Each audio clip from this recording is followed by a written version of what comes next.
All right, so we are going to get started with session 5, Innovation, Causes and Impact of Innovation. And the first talk, oh no, there we go. First talk for this afternoon, the water technology in ancient Alexandria between theory and practice. This will be presented by Nermine Sami. Nermine is an archaeologist in the Ministry of Tourism and Antiquities in Egypt since 2011. She holds a BA in archaeology from the Department of Greco-Roman Archaeology and Classical Studies, the Faculty of Arts at the University of Alexandria in Egypt. In 2021, she obtained her master's degree in Hellenistic Studies at the Alexandria Center for Hellenistic Studies, also through the University of Alexandria, specializing in arts, archaeology, and architecture. Her thesis title was The Water Supply and Resources in Ptolemaic Alexandria, Historical, Cultural, and Archaeological Study. She has been working as an attached inspector with the archaeological missions in Alexandria for photography and documentation works. And she participated as a trainer in a number of workshops on excavations and workshops on excavation work and archaeological photography held by the Bibliotheca Alexandrina and the National Museum of Rashid and the Ministry of Antiquities. In addition, she's written a number of online articles covering a variety of historical and heritage topics, and she participated in a number of conferences and seminars held at universities in Egypt and Italy covering Greco-Roman archaeology. So Nermine, thank you so much for joining us. I'm going to stop my screen share so that you can share any slides you might have. Yes, please. Thank you for the intro, and I'm so glad to be here with you today. I will try to share my presentation now. Okay, here we go. First of all, thank you very much for the intro, and it's a great pleasure to be here and allowing me to participate and share my research. I will start with this. Okay, I will minimize this to see it. Okay, the main aims of this study are to shed considerable light on the development of hydraulic engineering and its application in daily life, as in religious and entertainment spaces, commercial units, and domestic architecture. There are many scientific theories concerning the classification of mechanical devices and its distribution. As you can see here, we have slide illustration about how the water network in ancient Alexandria during Ptolemaic and also continued to be in Roman period. A feeding canal starting from here, feeding the city with underground passages for water going to be stored in wheels and cisterns, and from small wheels attached to each building of the city, there was a lifting device to withdraw water to be used by the inhabitants. I will start quickly to give a quick review about lifting devices from Shadow to water screw of Archimedes. As we can see here, in fact, several machines and techniques were applied and invented to improve how fresh water is obtained. And there were many theories by Greek philosophers and scientists through the ages, such as Aristotle in the late classical and Heron in Hellenistic period, and especially Heron in particular examined more studies on hydrometeorological phenomena like rain and hydrological cycle. The most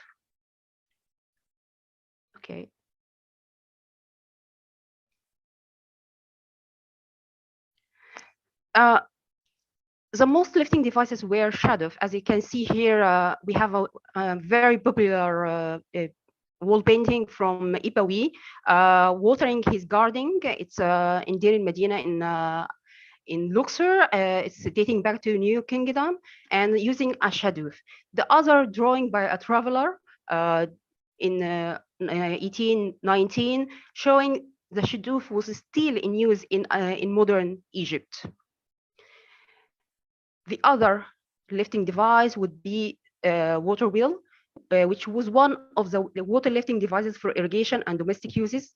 And the water wheel was the first known device that used a system of gears to transfer energy from one spatial dimensions to another, horizontal to vertical, to withdraw water from 10 or 11 meters deep, and to be emptied on the surface into basins or tanks from which the water is free to be distributed. And also it's set in motion by animals or manpower. Before we go further, I need to focus on this wall painting. It's more depicting a Sakia powered by two oxen. It's a famous wall painting from West Necropolis of Alexandria.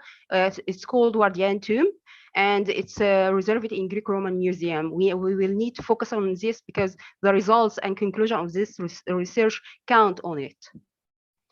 We have different types of water wheels, but in fact, this series were designed from wheel from compartment rim to lift water from deep narrow wells and cistern, and to extend the reach of wheel without enlarging its diameters.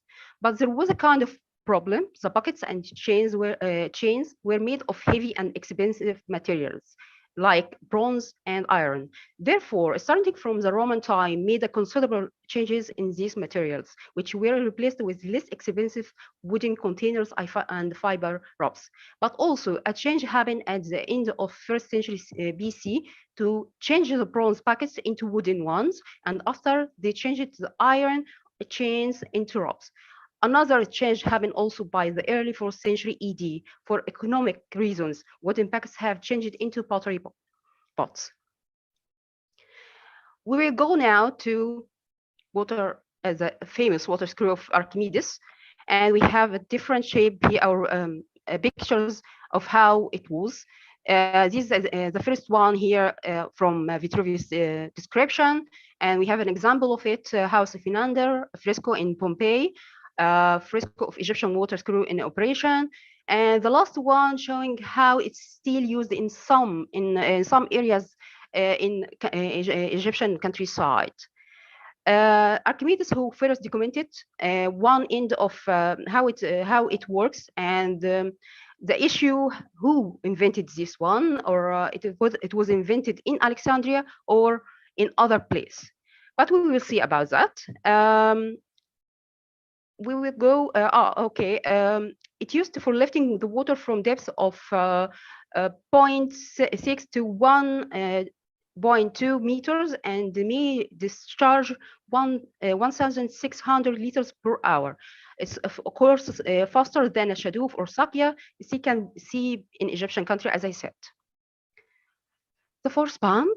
The force pump is unique among the ancient water lifting devices for both its complex design and its characteristic scattering delivery. The written sources clearly link the force pump with Philo and Ctesippus in Alexandria. At least 25 Roman examples have survived in bronze, lead, and wood. What we have here, we have two kinds of sources to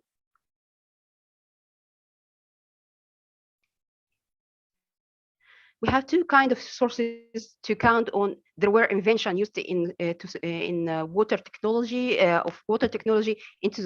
into community to serve the community or not. We have two kinds of sources: the written sources and archaeological sources. We have here the treatise of pneumatics by Philo. By Philo is oldest description about these machines, and also Vitruvius, who describing how the lifting water lifting water devices work to lift water from great depths by using buckets, chain, which is wound around a turning shaft instead of water wheel, and the length of chain can be modified to allow to increase the height for lifting water. And also we have here the Julius Caesar description helped us to build drawing a map of a distribution of some of the water channels serving all the city. Here is a modern map I made about the distribution of water in Alexandria, modern Alexandria. Now we have different places. We'll talk about some of it today. Unfortunately, Unfortunately, most of the old water lifting devices disappeared due to the use of perishable materials such as wood and mud bricks, but they are both their representation in artworks and the findings in architecture such as wells, cisterns, and gears and pots, which prove their existence. The evidence uh, of using water lifting devices at ancient Alexandria is testified by archaeological ruins of the various remains of different types of water wheels found in Alexandria. As a result of excavation work, let's see some of it, like Maria. A site locates 45 kilometers south of west of Alexandria, a well operated by a Sakia turned by animals. The Sakia is a term we use nowadays in Egypt for water wheels. Turned by animals lies 5 meters to feed baths, and the source of water is still underground spring. The water was collected in the reservoir of Sakia and then delivered to the baths via a set of terracotta pipes. Till now, there are no parallels to this system except the great imperial baths of Komideka, which is a site located in the center of the modern city of Alexandria. We have different, here, the well operated with the Sakia and Sakia installations. And here is a plan, section, cistern. Number one is the cistern, then inspection shaft, and then number 3 channel, then well, so it's showing you the processor of water flow. The next site will be a temple of goddess Bastet in Alexandria. It was found in 2009 and 2010 by Supreme Council of Antiquities, a large temple called Bubastion, which was discovered, and it was to serve the cult and worship of goddess Bastet, goddess of good health and protection. A cistern was discovered in the northwest side of the land at much higher level of the remain of the temple.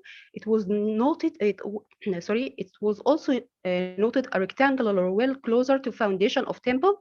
That must be a Sakia here. And we believe that from reconstruction of this building, it could be a resemble of a necropolis Wardian, which I was talked about, focus on, because we have the same construction. The next site would be Terra Santa Cemetery in Alexandria, also in the city center. Sakia turns a pot garland where an underground mesh of wells and galleries in the area. It dates back to the Hellenistic period, 3rd century BC, and could represent the first system of a public water distribution during the city foundation time. The majority of cisterns of ancient Alexandria were fed manually or by rain, and their shape varies according to their functions. The cisterns in ancient Alexandria were filled through underground channels connected with the canal of Alexandria, and the cisterns were at considerable depths to receive carried water to settle in it. There was a water lifting device at the top of every cistern, probably water wheel Sakia, as in Kharaba cistern at the city center. As we can see here is Kharaba, and here it's composed of 2 levels, and here's the attached lifting device, and the well of Sakia, as we can see here in this photo, and this attached photo to show how it works to distribute water by using Sakia and to lift the water to the surface. We have also an example from a house in Alexandria, also the city center, illustration of water draw of device, how it's used to lift water from the well to the house, and it's the first phase, then the bucket to be emptied in the water distribution canal. We also have fountains. There were other water installations such as fountain house, which was used as a resource of water besides the usage of cistern. Fountains appeared early in ancient Greek architecture and was the most important destination within the urban water network as a main source of drinking water into the city center. The ancient Alexandria was decorated with a number of fountains, which were introduced to Egypt as a new form of water structure to be applied to the city plan and to be placed at public squares. One of the example here is Arsinoe II, but it was in the royal palace of Ptolemies, and we have no much details about how it works. And also, only the materials of construction, the plan, the statues, and construction materials. That's all what we have about it. But how it worked, we have nothing to know about it. We also have water spout and basins in some of historical sites in Alexandria, dating back to Roman period.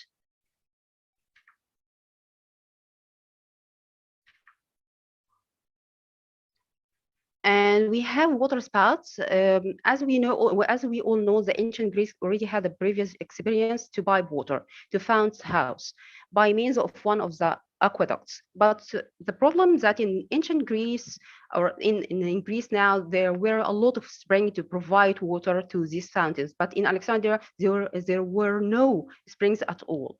So the concept was probably followed to use a fountain in Alexandria, and the archaeological ruins, the fountain and water spout, which are exhibited in the open museum garden of Kom Shukafa in west of Alexandria, are to show the possibility of public fountain houses as a part of newly presented structure in the city plan. But till now, we haven't discovered how it was working.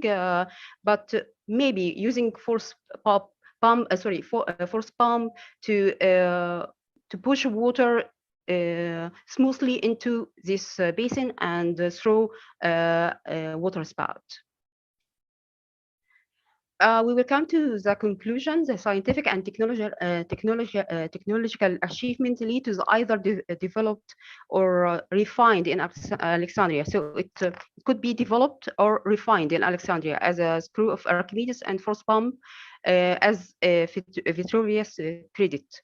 Scientific development in Hellenistic period transformed in irrigation and water lifting from natural methods into artificial and more mechanical ones. Moreover, these inventions were for the benefit of community and not only for the royal family. The dating and origin of most of Hellenistic complicated machines using rotary motion seem to have been invented in the mid-3rd century BC, probably in ancient Alexandria, since the Philo wrote about these devices and how it works in the late 3rd century BC. The first possible reference to Sakia, the water wheel, as a device mechanis, using the term mechani, appears in a papyrus dating back to the 3rd century BC.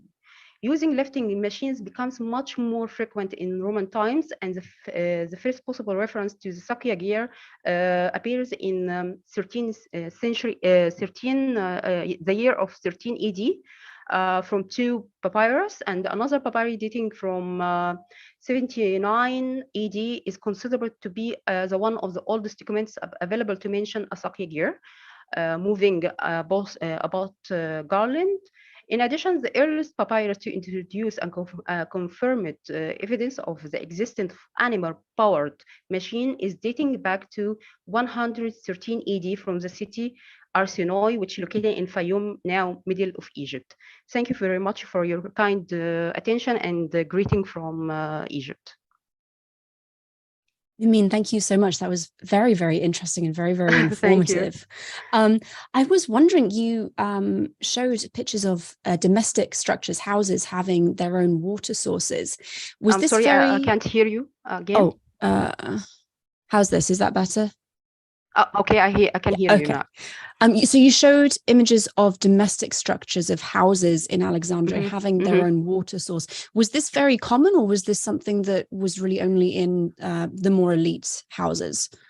Actually, let's say that this area, city center, were was a great interest for many archaeologists to dig in, but the rest of Alexandria was is still not excavated. So we still have more information from city center, but we need to dig more to know about the other houses, if there are any domestic settlements located outside of Alexandria, to dig more. Alexandria is not fully discovered yet, ancient Alexandria. So we don't have a permission to dig everywhere because we have buildings already, modern buildings distributed now over the ancient Alexandria. So the domestic architecture we found was mostly in the center of Alexandria. And we still believe it was only for rich people. Nothing was for free, of course, and because it was very complicated network, water network to distribute water for, and need a lot of technology and expensive. It's expensive, so it's not easy to offer to be offered by local people. But there was other facilities for the other people living in districts to have water carrier to sell water, or to have small cisterns and well to store rainwater into the cisterns. I see. Thank you very much. I was also wondering what you think it is about the city of Alexandria that made it in ancient times such a fruitful place for these kinds of scientific developments. You mean who encouraged this water technology? Yeah. Of course, Ptolemies, because they established a new kingdom, and there was a kind of competition between them and the other kingdoms divided after the Alexander the Great. So they offered scholarships. It was the first time to offer scholarships to attract all the scholars to come and to have a place in ancient Alexandria library and to stay and give a new series. And new series were used in to serve community, not just the royal family like other ancient civilizations. Only the inventions were applied into palaces and royal areas, but actually it was distributed equally through the city. Do we see, I know your research focuses on Alexandria. Do we see similar kinds of technologies spreading to the rest of Egypt later in time? Actually, my thesis was about Alexandria and also El Fayum and also Asia Minor. So we have a role model of Alexandria applied in El Fayum in an area called Philadelphia, a small state. They found the same water system, water distribution system parallel to Alexandria. And also after Alexandria, we found some parallel in Asia Minor, like Pergamon, and also in Cyprus, because it belonged to some of parts of Asia Minor were belonging to Ptolemies. So they distributed this all water technology in these areas, but not huge as in Alexandria, because the population of Alexandria was huge and should be served in good quality. Thank you. You mentioned at several points cisterns that were used to store water. What would these have been made of? Were they hollowed out stone? Were they made of baked bricks? Actually from limestone, and coated with a layer of plaster to preserve water and to filter water. There was a kind of technology to filter water, because it's not clean to come from the Nile, directly from the Nile, and leave it to be distributed the way it is, because it's full of mud and these issues. So it has to be filtered. So plaster, it was to preserve quality of water. That's really interesting. Thank you. And the cisterns themselves, were they carved into the bedrock, or were large blocks of stone transported and set in place? They were covered because they were underground. Actually, all the types of cisterns dating from Ptolemaic time were underground. We have only example from Roman time in Comedecca. It's the Roman theater, we call it Comedecca, in city centers. It's the only example we have of cistern to be above the ground. So it should cover the cisterns to avoid any pollution of water and to keep it clean. And the lifting device were mounted over the cistern opening. I see. Thank you. And how, my final question, how was the water transported from the Nile to the city? Was there pipe work under the ground? Actually, it was a problem during the planning of Alexandria because it's far from the branch of Nile. It's called the Canopic branch. So the Ptolemy used a very practical technique to dig artificial canal called Skydia, or we call it now in a modern time a canal of Alexandria. Driving water from the Nile, from Canopic branch to Alexandria, and then distribute to be stored into the cisterns, then distributed into channels under streets. Thank you so much. This was a really, really fascinating talk. I appreciate your time and expertise. Thank you. Well, that was wonderfully interesting. Who doesn't enjoy hearing about how ancient people lived? I love it. Absolutely love it.